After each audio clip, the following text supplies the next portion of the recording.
Hello friends, आज फेरि सानो एउटा भिडियो लिएर चाहिँ तपाईहरुको अगाडि आइसकेको छु। फर्स्टमा चाहिँ स्वागत गर्न चाहन्छु मेरो च्यानल प्रणिता गार्डनमा। अनि मेरो च्यानलमा जोडिसक्नु भएको साथीहरूलाई धन्यवाद पनि दिन चाहन्छु। फ्रेन्ड्स, तपाईहरुलाई मेरो भिडियो के कस्तो लाग्दैछ, मन पर्यो भने लाइक अवश्य गरिदिनु होला।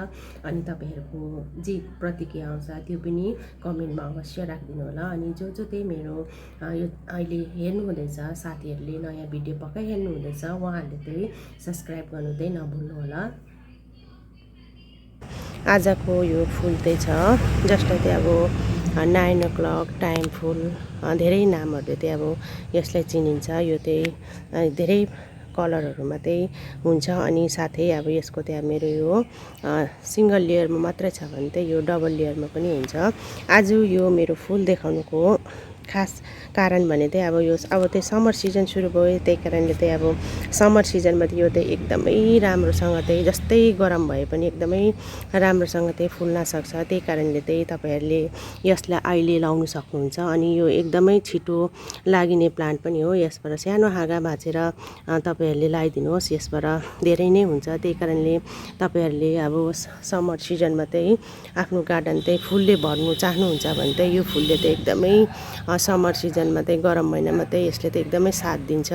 एकदम गरममा पनि फुल्छ। अनि यो चाहिँ अब बिहान भएपछि चाहिँ जसरी अब घामहरू लाग्दै जान्छ त्यसरी नै यो फुल फक्रिँदै जान्छ। जस्तै अब टाइम बित्दै गयो त्यही कारण त्यही यो जुन फुल छ त्यो अब बन्द हुँदै जान्छ। अनि यो जुन यो पत्ताहरू छ यो पत्ताहरू पनि एकदमै सुत्छ। सायद त्यही कारणले नै यसलाई टाइम फुल भनेको होला। हामीहरू त यसलाई टाइम फुलै भन्छौँ, तर अब जग्गाको हिसाबले पनि हुन्छ। त्यो मैले भन्दै आएको पनि छु। अरू भन्नु सक्छ 9 o'clock, पर्चुला, धेरै नामहरूले चाहिँ यसलाई चिनिन्छ। अनि यसको कलर भेराइटीहरू चाहिँ एकदमै ज्यादा छ। तपाईहरुले चाहिँ समर सिजनमा चाहिँ तपाईहरुको गार्डनमा फुल एकदमै खिलाउनु चाहनुहुन्छ भने चाहिँ यो फुल चाहिँ अहिले लाउनुहोस्, छैन भने अहिले लाउनुहोस्। अनि कटिङ पनि एकदमै छिटो चाहिँ यो चाहिँ सर्छ। समर सिजनमा एकदमै राम्रो फुल दिने हुनाले चाहिँ अब समर सिजन सुरु भयो भनेर त तपाईहरुलाई चाहिँ सेयर गरेको।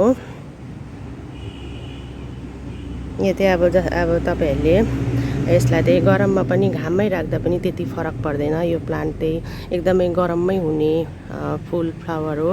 अनि यसको चाहिँ अब यस्तो जुन डबल लेयरमा हुन्छ त्यसको चाहिँ एकदमै लाइक रोज जस्तै देखिन्छ। अनि यसलाई मस रोज पनि भनिन्छ।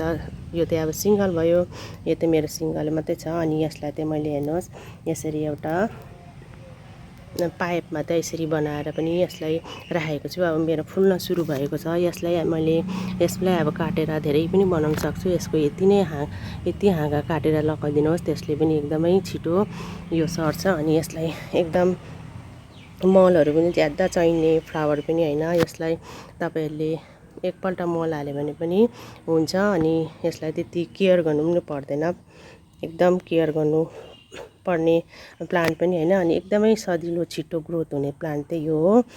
साथै अब समर सिजनमा चाहिँ एकदमै राम्रोसँग चाहिँ फुल दिन्छ। त्यही कारणले तपाईहरुले अब समर सिजन सुरु भयो त्यही यसैले चाहिँ यो प्लान्ट जुन फ्लावर प्लान्ट देखाउँदैछु यो चाहिँ अवश्य लाउनु होला। तपाईकोमा छैन भने लाउनु होला। अनि त्यही नै भन्न आज चाहिँ मेरो त्यही नै भन्न चाहेको छु। फ्रेन्ड्स, तपाईहरुलाई मेरो भिडियो के कस्तो लाग्दैछ, मन पर्यो भने लाइक अवश्य गर्नु होला। साथै जो फ्रेन्ड्स चाहिँ अहिले नयाँ पक्कै हेर्नु हुँदैछ उहाँहरूले चाहिँ सब्स्क्राइब गर्नु चाहिँ नभुल्नु होला। आजलाई चाहिँ यति भन्दै बिदा लिन चाहे। अर्को भिडियोमा भेटौँला, तबसम्मलाई बाइ बाइ।